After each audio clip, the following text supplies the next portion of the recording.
بەناوی خی گەورە میهرەبان سڵاوی خی گەورەتان لەبێ جێگرانی خۆشەویست بینەرانی فەیسبوک ئەم کاتەوە هەموو کاتێکتان هەر لە خۆشی شادیدا بێ خۆشحاڵین لە ئەڵلقەیەکی نوێی بەرنامەکەتان بەرنامەی نووری دڵان لەگەڵ ئەزبەرکارێکی تری قورئانی پیرۆز بە ئێوەی بەڕێز خۆشەویست شاد بووینەوە بەو هیواین ئەڵلقەی ئەم جارەشمان جێگەی ڕەزامەندی خی گەورە سوودی هەموو لایەکتان بێ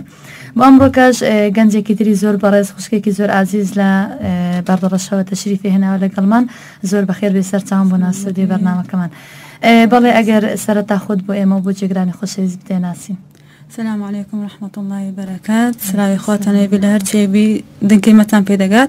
زۆخۆم بە خۆشحاڵ دەزانم کەوا لێرە بەزاریم کردیە ناوم مەیادە یوسف بەکر دانیشتووی گوندی خێلەچیم لەوێ تەسریف مینەوە سەرچاوەتی بەڵێ نایادەخان هەروەکو دەزانین ماشەڵڵا تۆش یەکێکی لەو گەنجانێکە قورئانی پیرۆز لەبەر کردیان پێما خۆش بوو خوشکەکەت هات با لەگەڵت کە خوشکەکەتیش ماشەڵڵا قورئان لەبەر کردی بەڵام دیارە ڕێک نەبوو. ئەرێ وەڵام ئیمتیحانش چییە بوو؟ بەڵێ ئەگەر بمان باس بکەی لە کەیەوە دەست لەبەرکردنی قورئانی پیرۆز کردیا و ماوەی چەند پێ تا قورئانی پیرۆز تەواو کرد؟ بەخۆی ئەمن لە تەمەنی بچکاتیەوە دەستم بە قورئان خوێندنی کرد تەمەنی 12 ساڵ بوو قورئانم ختم کرد پێشی ئەوەی لەبە بکەم وەڵا دایکم هەوڵیدا گوتی حەز دەکەم لە تەمەنی مناڵیەوە قورئانە بە بکەن گەلێک حەزی لێ بوو بەڵێ لە تەمەنی مناڵی والەکن مامۆستا خەیرەدینی بوو یەکەم جا کە خوێندم لەوێ قورئانمان لەبە دەکرد لە لەقێ دواتر وردە بەرەو پێشین ڕۆژانە کە قورئانی پێمانیان دەدا دوو ڕێز بوو لەبەرمان دەکرد ماوەیەکی زۆرە پێوەمە بەڵام ئەلحەمدولیلا لە 2017 خڵاسم کرد زۆر یعنی وەختەکە زۆر بوو بەڵام ناوە دەمان خوێن بچووک بین یعنی تەمەنی ئەوانە کە بڵین کە بە دروستی دەست بەرەبەرکردنی قورئان کە بەبێ دابڕان یعنی ماوەکەی چەند پێچوو؟ وەڵڵا تقریبا 4 ساڵ زیاتر بوو لەسەر یەک بوو چونکە ئەمن یەکەم جا دەستم پێ کرد هەتا جزئی پێنجەم تیم لایێ لایێ جزء عەمەی دواتر کە لێرێ خڵاسم کرد 5 جزء جێمان گۆڕا بەجێ دێریان چونکە هەندە جا هەردەگیرا نەدەما مامۆسایەکان دەهات نەگۆڕین هەندە جا زۆرە بڕێگەی نەدەدا لەبەر قوتابخانە شتێ و هاش و هەندە جاری زەحمەت لەوەمان فێرە عەرەبی نەبیبین هەنی لەکرمان زەحمەت بوو بەس ئەلحەمدولیلا گەیشتمە ئاواتێ دلێخۆم ماشەڵڵا ئینشاڵڵا پیرۆز بیتن یا ڕەبی نەخشە لەوانە دیش بیوانێک حەزیان لێ بەڵێ مەیادەخان ئەگەر باسی بەرنامەی ڕۆژانەتمان بۆ بکەی ڕۆژانە کە قورئانی پیرۆز لەبەر دەکرد ڕۆژانە بوو یاخود باسی ئەوە ناکەم کە ئەو ماوە زۆری کە بەجێت هێشت بەڵام ئەو کاتێک کە بە دروستی دەست پێ کرد لە سنتەر لە سنتەری خۆتان لە دەستگای قەڵەم ڕۆژانە بوو یان هەفتانە بوو یان چۆن بوو ئەگەر بۆمان باس بکەیت؟ بەڵێ لێرە کە وەختی گوتمە تو لە ماوەکەی دابڕم دوایە جێمان گۆڕا لە کرد مامۆستا حامەدی دەستم بە خوێندنەوەی کرد لەوێ هەفتانە بوو ئەگەر مەسەلەن ئەو کاتی کە من دەستم بە خوێندنەکرد لە مەدرسەی بووم لەوێ هەفتانە بوو هەبەتنە هەینیان بوو وەختەیە قوتابخان شتێەوە هەبوو هەندە جار مەسەلەن بەپێی کاتەکە باە بەبێ ئەگەر مەزەشم هەبایە هەندە دە لاپەڕی دەدا هەندە جزئەک بوو هەندە جار 5 لاپەڕە بوو یعنی بەپێی توانای کەسەکە بەڵێ هەندە توانای هەبایە ئەوەندەی لەبەر دەکرد طبعاً بێگومان لەو ماوەی کە دەستم بە خوێندنەوەی کردەوە ئەلحەمدولیلا بەرەو پێشنێکی باشم کرد مامۆستای ئەگەت هەت بیگەلە خۆشە یعنی زیاتر پشتگیری دەکات ئەو کەسانی کە دەڵێن لە ماڵەوە لەبەر دەکەن پێویستمان بە مامۆستا و سەنتەر و شتانە نییە تۆزێک زەحمەتترە بووە بەخۆی زەحمەتە لەکنوان یعنی وەچی بڵێ چش ئیهمال کراو لێ دێت ئەگە کەسێک لە پشت بێت و زیاتر ئیحتیمام پێ بدەیت لێرێش وەختەی مەسەلەن ئیمتیحانەکەمانیش هەبایە نەدەچین هەندە جا دوو لاپەڕە باە ڕۆژانش کە لەبەرمان دەکرد مەسەلەن ئەگەر لاپەڕێک باە ڕۆژ و لاپەڕێکمان دەکرد لەبەر دەکرد ڕۆژ و لاپەڕە کاتە هەفتە خلاص دەبوو تاوامان دەکرد بەڵێ ڕۆژان دەستان خۆش بێ بەڵێ مەیادەخان چێ بوو هاوکار و پشتیوانت لەوەی باسی تەشجیع دایکت و ئەوت کرد بەڵام ئەیا خود لە پێشە خۆت کەسەشکە لە ماڵەوەتانیان برادەرەکانت ئەویان کردبوو کو توش هیوایەتت با ڕۆژە قورئانی پیرۆز لەبەر بکەی بەخۆی ئەوە گرنگترین خانە لە ژیانی هەر کەسێک پشتگیری بکات لە بۆ کارێکی ئەوها بەخۆی ئەمن عایلە خۆمان هەموو ئەلحەمدولیلا قورئان خوێنین بەس زیاتر دایکم و بام و خوشک و براکانم و مامەکان و خاڵەکانم هەموو تەرجیعیان کردین کە بگەینە ئەو ئاستەی بخوي گرنگترین شد که لشیان من دا بگم ما آبله زیاتر دایکم بو دایکم گله ترجیعی کردم مامستای کانشم الحمدلله دست خوشیانی دکم اگر او نبانایا اما زیری نداریم راستکی دست نخوش بی انشالله دستی توش خوش بی بله ما دخان واتا دزگای قلم قرآنی پیروز لبر کردی و لوش طواقوی بله هلا دزگای یکم زال لقی یکم زال لای مامستا خیر دین خیر دین دعاتی تینه دزگای قلم لوی الحمدلله طواقم کرد لوش مامستا حامد بو مامستا بهادین بو آنها هم لوی بی بله دستان خوش بی بله ما دخان اگر بو من باز بکی تو وکو گنجک خویم دو تل قطابخانه بله هذا دوازت ما بله پولی دوازه راستای لوی بله ماشاءالله يعني لقل اوی که خویندنت هیا و هبو يعني لقل اوی که قرآنی پیروز لبر دکر چیت هیا خود پیام چیه بو او گنجانی که دلن اما کاتمانیه و لبر خويندن ولبر مدرسة ولبر فلان يعني تزاني أسباب خو مجيل كرني جنزان لو سردمي زور زورة يعني احتمال قباسي قرآن ومطالعة وأشتاني لاب قبل مجال منيا توكو جنزك أمشتانا بكار دهين ياخد هارتنها قرآن كد قرتو والله أو بس أو خالهم باز بكري دهم شيء چونك أبد قرآن نبتري يجري هيش شيء حتى خوندنو إشي مالو درو ميوان دارو أبد نبتري يجري أجتو نيازي الشركة هبي بلي دتوانم بكم مستحيل أجت نتواني چونك أمن قطاب خانس مهبو لبرشم ذكرت الحمد لله بيجيستم چونك أجتو قرآني بخوني لبريج بكي خدا كاردو أرسان تردك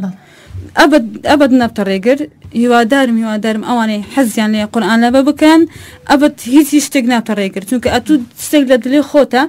فرا بيرده أجا تقول شد فرا بيده بخود تواني أنزاني مدي طبعا بيجمان أو قرآن لبا كردني إيمش هيك يزريجرنا ولا لبردم لا داني كان روزانة تقطع خانة مال ده بيجمان إيشو كاري طبعا بخوي أساسي الشكي كأتو بكي بيانيانا عمل يعني زوربي كاتكان بش نيشي بياني قرآن لبردك يعني كاتكي بيانيان قرآني بيروز لبردك زياتر بيانيان أو كاتكا مثلا دوم شمه بايا دوين نيشي عسل يعني كاتي أو تشابو قربو تابو أجر سبينا كي بيدنا كرا بارد سبينا كان لبرم ذكرت داني ورا كان فراز عم ذكر دوا إيش تقنع بتريجر بله أو قرآن لبرك مراجعة تأثير لنا ذكر أجر وشك درك وتبيان ميوانك بوتان بهات أجر تأشيج قلة دلم فيوبو بله تأثير المركزاني كو داني أوم ذكر دوا توزيع ذكر دوا كزيادة لبا بكم عند جاريش نم دتواني لبا دوام الحمد لله بيمان كرايا بيش ذكري إن شاء الله سلامت بيا ربي بەڵێ دووبارە سڵاوتان لەبێ جوگرانی خۆشەویست گەیشتنەوەلاتان و لەگەڵتان بەردەوامین لەگەڵ ئەزبەرکارێکی تری قورئانی پیرۆز ئەویش مایا دەخان بەڵێ مایا دەخان باسی ئەوەت کرد کە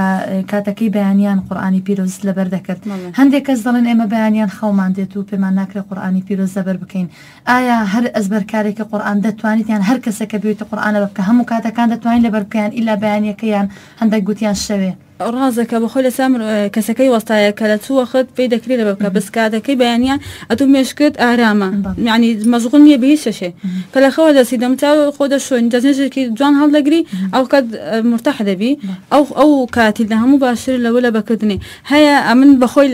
دزغي لقل مامونا دانغو شوان بمان لبدكري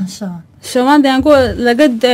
دسنيسة فكرة دكنو لقل دليل لقل دليل نوع مش قدامين طبعا وهايش دوان يورانا لبدكا بس كاتكي لهم زياتر كباشر ببيانيانا چونك زياتر مش قد ولدقري دست خوش بي بالي ما يدخان هست شون بكتواي قرآني بيروز لبر كردنا حافظ قرآن هاتا سرد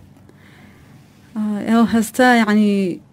نظام كوباز بكم نايت دربرنيش يعني او هسه لا من اوايا كخوده لسدنيا مرزي بهاشي بيدام يعني اون ده تامو تيج من بنيه اون ده زحمه لي بنيه هي اشتقنا تبرتاود اگر هر كسك حزيله او تامو تيجي كامن هما حزيله بيكا بعد دست لبكرتني بكان تو كهيشتك محاولني الاشياء يعني او خوشي كامن تداما باور بكم الاشياء بتما خوشين زيش أوها خوشينية زور خوشة يعني ما توصف أبد يعني بيروز بيا ربي سلامت بي بەڵێ ما دەخان هەروەک باست کرد لە 2017 کە تەواوی قورئانی پیرۆز دەبەرکرد تا ئێستا تقریبا دەکات 5 ساڵ 6 ساڵێک تا ئێستا لەو ماوەی هەوڵت نەدایە بەشداری هیچ پێشبڕکێک بکەی وەکو ئەگەر کورد لەسەر ئاستی کوردستانیان لەسەر ئاستی دەرەوە طبعا بەزاری ما کردێ بەس لەسەر ئەو ئاسانە نەبیە لەسەر دەستگای قەڵەم بیە لە دهۆک بەزاری ما کردیە لە بۆ چەند جزئیە چێ لە بەردەڕەشیش هەروەها هەندەجا دەهاتینە هەولێر لەوێش بەزاری ما کردیە لە بۆ جزئەکان کە اختیباریان پێمان دەکرد پێدوانیە لە بەشداریکردن لەو پێشبڕکیانەوە دەکاتن حیزەکەت جوانتر ببیتن و باشتر حیف ئەوەی بکەی مەزبوطی بکەی طبعا ئەگە تۆ ئەو کارانە نەکەی لەبیرت دەچی چونکە ئەوە دەبتە هۆکارێک لە بۆ ئەوەی تو بەردەوام بدەی لە بۆ لە بەکردنەکەی بەڵێ مەیادەخان ئەگەر باسی مراجعەی ڕۆژانەتمان بۆ بکەی هەر ئەوەی کە قورئانی پیرۆز لەبەر کرد و هەندە تەواو قورئانەکە قەپات دەکەی و هەندە بی حافظ قورئانی یاخود دەبێت بەردەوام ڕۆژانە مراجعەت هەبێت لەگەڵ قورئان بەخۆی هەر لەبەرت کرد ئەتو نابی لێ بەوەستی چونکە مراجعەکردنەوەکەی نەخۆشە لەوە بکەی ئەگە تو بەردەوام بی لەسەر مێشکت مەزبوط دەبی لە بیرێکی ژنابی ناچی چونکە قورئان لەگەل لاپارەکەت خوێن ئەیدیت لەبیر دەستەوە ئەگە تو یەک بە دوایەکیدا بچی زنجیرەی دەڕوا یەک بە دوایەکیدا بڕۆی لەبیرت ناچیتەوە چونکە گەلک زەحمەتە ئەگەوانەی بوێتیان بەجێ بێنن دوای بگەڕنەوە سەرێ طبعا ئەگە تو بەردەوام لەسەر هیچ ئیشکالی نییە و ئاسانترش ئەوەی کە تو بەجێ بێری بگەڕێەوە سەرێ بەڵێ واتە دەبێت بەردەوام ڕۆژانە مراجعەت لەگەڵ قورئانی پیرۆز بێگومان ڕۆژانە چەندت مراجعە دەکردەوە وەڵا بەپێی ڕۆژانە کە جزئەک ڕۆژانە جزئەکیان داما ئەندەجا بەخۆی هەفتەی دووزا دەچین لە بۆ مراجعەی جزئەک شەمبیان جزئەک سێ شەمان هەفتەی دوو جزء هەندەجا مەسەن ئەگە وەختەکە زۆرتر باید دەمان کردە سێ جزء بەڵێ ماشەڵڵا یعنی ڕۆژانە بەردەوامی تا ئێستاش بەردەوامە الحەمدوللا بەڵام مدەکە نەچیمە لەبا هەندە ڕێگر زۆرۆڤ ڕێگەی نەدەکا بڕۆم الحەمدوللا دەست پێ کردیتەوە ئینشاڵڵا کە خوا لێمان قەبول بکە ئینشاڵڵا خوای گەورە قبوڵی دەکاتن و پیرۆستان بێ بەڵێ لە حیفزەکی خۆت ڕازی مەیادەخان الحەمدوللا ئینشاءڵڵا بەڵێ مەیادەخان ئەگەر بین تەماشا بکەین بێزگەلەوەی کە بواری حیفزت گرت لە دەستگاکەتان وەکو دەزانین دەستگاکەتان لە گەلک بەش پێک دێتن لە قورئانی پیرۆز هەوڵت نەدایە بەشداری لە بوارەکانی تری قورئانیش بکە یاخود وەکو دەڵێن کوێرتر بچێنە قورئانی پیرۆز وەکو تەجوید وەکو قیراءات وەکو تەفسیر ڕازەکە وەختەی ئەمن لە دەستگای بووم لەوێ تەجویدمان هەبوو مامۆستا بەهادین هەندە شەرحی دەکرد هەندە مامۆستایەکی دیدار خوشکە انتیسار تعلیممانیش هەبوو بەس تەفسیرشمانی هەبوو لەوێ کە بەشداریمان دەکرد یانێ ئەگە تۆ شانە بخوێنی زیاتر ئاشنای قورئان دەبی زیاتر حەزەکەی کە بخوێنی چونکە ئەر بەو شتانە ینی دلت پێی خۆش دەبی حەزەکەی کە قورئانی زیاتر بخوێنی هەم تەفسیر و هەم تەجوید و هەم ئەو قیراءەتەکان مودەک هەبوو لە سلێمانی بوو بەس ڕێگە دوور بوو دەبای لەوێش بمایەوە الحەمدوللا بەس بە لەوێ مامۆستایەکان هەریمەیان کرد کە هەندە چی بخوێنی بەڵێ مەیادەخان هەوڵت نەدایە کە تو بیا حافظ قورئان کاریگەری تەبی لەسەر برادەرەکانت هاوڕێک یاخود خوشکەکانت لە ناو ماڵ خوشک و برایەکانیان دەور و جیرانت تەڵەبی قورئانت بخۆ پەیدا کرد بیت بەڵێ کە قورئان لەبە کرد الحەمدوللا ینی هەموو کەس پێ ڕازی بوو هەمویان زلیان خۆش بوو لە ماڵەکەی خۆمە هەرم خوشکێکیشم هەیە لە پێشە من لەبەری کرد خوشکەکانیشم الحەمدوللا و هەوڵ دەدەن ئەوانیش لەبە بکەن هەم هاوڕێکان لە قوتابخانە ئەوانیش دەهاتنە سنتەرێ دەیانگو حەزەکەین ئەمەش لەبە بکەین تەڵەبی قورئانیشم هەبوو الحەمدوللا بەس تەڵەبی قورئانەی من لە بە قوتابخانەی نەدەهاتن بەس مودەیەکانی هاوینی دەهاتن دەست خۆشبی بەڵێ مەیادەخان وەکو ئەوەی کە ئەوانەی کە قورئانی پیرۆز زۆر لەبەر دەکەن بێگومان پێویستیان بە کاتی زیاترە سزارن لە ناو ماڵی وا ڕێک نەکەفتی کە خوشکەکان گلەی بکەم ئیشە ناکایان تەسیری کردی سەر شتەچی هەر ئەوە ڕێگر هەبووە بەڵام ینی شش ئێوە نەبیە کە مەسەلەن گلەی بکەن چونکە هەمومان حەزمان لەو ئەو ئیشانە بوو چونکە ئەگەر تو دایک پشتگیریت بکە کەس پێ ناکرێ قسان بکە ڕازەکەی بەڵێ لەوێ ینی خوشکەکانم الحەمدوللا هەمووان پێک کاریمانمان دەکرد مەسەلەن لە بەرکردنێکیش باە دەمان خوێن لە پشت نوێڕانیان بەیانیان بەڵێ دەستان خۆشبی ئینشاءڵڵا موفق بن بەڵێ مەیادەخان وەکو گەنجێک ئەگەر بۆمان باز بکەیت چۆن کاتی خۆت تەرخان کرد بۆ قورئانی پیرۆز بۆ ئەو شتانەی کە ئێستا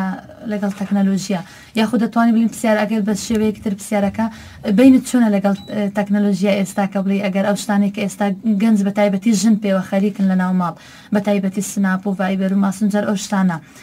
چۆن یعنی تۆ دەچی سەر ئەو شتانە یاخود هەر زیاتر کاتەکەت بە قورئان ناوەڵا ئەو شتانە ینی بە ڕێژەیەکی زۆر بەکەمی بەکاردێنم هەندێجا هەیە هەر بەکارشم نەینایە هەوڵت نەدایە ئەو تەکنۆلژیا خۆت ئەم ئەوانە بکەیتە وەک بۆ دەوروبەرت طبعاً ئەو لە بەخۆی زیاتر ئەگە منە تەکنۆلۆژیای بەکار بینم ئەو شتانەی کە حەزم لێ بوو لە قورئانی فێرم ئەوانێ دەدەم ڕۆژانە لەگەڵ دروست بکەی لە نێوان برادەرەکانت مەسەڵەن ئەوانەی کە حەزیان لێ هەموو کەس ناتوانانی بێتە سنتەر هەموو کەس ناتوانانی لە ماڵ دەرکەویتن بە ڕێگای گروپ مەسەن ئەو کەسانە هەیە کە شتی بێ ئیستیفادە بەڵاو دەکات تو توانی بێت شتی بە ئیستیفادە بەڵاو بکەوە بێگومان بەڵام لە سنتەری زیاتر ئەو ئیشانە دەکەن چونکە لەوێ مجموعە تەڵەبە هەنا مامۆستا هەنە لەوێ اختصاسیان کردیە کە لەوێ گروپە دانین لە بۆ ئەوەی نەتوانی بشتە ئێرێ یعنی گروپتان هەیە لە سەرەکەتان بۆ ئەوانەی کە ناتوانن دووری ڕێگای لەبەر هەر وەکار سەردانی سنتەر بکەن دەتوان بە ڕێگەی تەلەفۆن گەلک هەبووە کە نەتوانیا بێن تەلەفۆنیا کردیە لە ڕێگەی موبایلەوە قورئانە خۆیان خوێندیە بەڵێ مەیە دەخان گوێگرتن لە قورئانی پیرۆز چەندە کاریگەری هەیە لەسەر لەبەرکردنی یاخود لەوەی کە حیفزەکەت باش بتن و لەبیر نەکەی بەخۆی کاریگەرێکی زیاتر هەیە ئەگەر بە تایبەتی ئەگەر تو هیچ فۆنێکی بکەیت جێت زیاتر لەسەر مێشکت دەمینێتەوە هەڕاز ئەو دەنگە کاتوو مەسەن ئەو ها بخونیەوە هاتە دەسە ناوگۆت دایدەشە نامێشکت بەس ئەگەر تو یەکسەر کردە ناوگۆت ئەو تو کاریگەری زیاتر هەیە زیاتری ژەر حەز دەکەی لە دوویەک بڕوە ئەوها بە من باشترە یعنی تو گوێ لە قورئان خوێنان ڕادەگری بۆ ببینانەوەی حیفزەکە زیاتر دەنجێ مارمعی قەلیم زۆر بەڵاو زیاتر لە ینی دەوریەکە یاخود مەراجعات لەگەڵ دەنگی ماهری دەکەی گەلەگە دەنجی خۆسە زیاتر هەز دەکەم لێکی مرتاحم بەڵێ دەست خۆشبی بەڵێ مەیە دەخان ئەگەر لە کۆتاییدا شتێکت ما بێ بۆ ئێمە بۆ جێگرانی خۆشەویست یاخود ئامۆژگاریت بۆ ئێمە بۆ جێگرانی خۆشەویستی لە کوتایی دەستخۆشی بەنامەکەتان دەکەم هیوادارم هەسەرکەوتە بن ئینشاءالله خوا نمونەتان زیاد کە سەرفرازی دنیا قیامەت من یا ڕەبی ئینشاءالله خوای گەورە ئەو کەسانە کە حەزیان لێیە وەچی من ئەوها قورئان لەبە بکەم بگەن ئەو خۆشیە کە ئێستا من هەمە ئینشاءالله خوا لێیان ئاسان دەکات و دەینتە ڕێیان چونکە هیچ شتێک درەنگ نییە بۆ لەبەرکردنی قورئان هیچ شتێکیش ڕێگر نابی ئینشاءالله خوای گەورە سەرکەوتتان دەکا و دەستخۆشتانی دەکەم بە هیوای سەرکەوتنتان زۆر سپاس دەکەین ئینشاءالله کە کاتی خۆت بە ئێمە بەخشی لە ڕێیا هاتیە ئێرە زۆر سپاس دەکەین بەڵێ جێگرانی خۆشەویست ئەمڕۆکەش لەگەڵ مەیە دەخان بووین لەکە ئەزبەرکارێکی تری قورئانی پیرۆزە هیوادارم سوودتان لە پلانەی ڕۆژانەی و لە خۆتە ڕۆژانەی کە بۆمانی باس کرد و بتوانین هەمومان دەستباوینە ئەو قورئانە پیرۆزەکە لەبەرکردنی کەلامی خوای گەورە ئینشاءالله تاڵقەیەکی تری بەرنامەکەمان بەخوای گەورەتان دەست پێرم خواتان لەگەڵ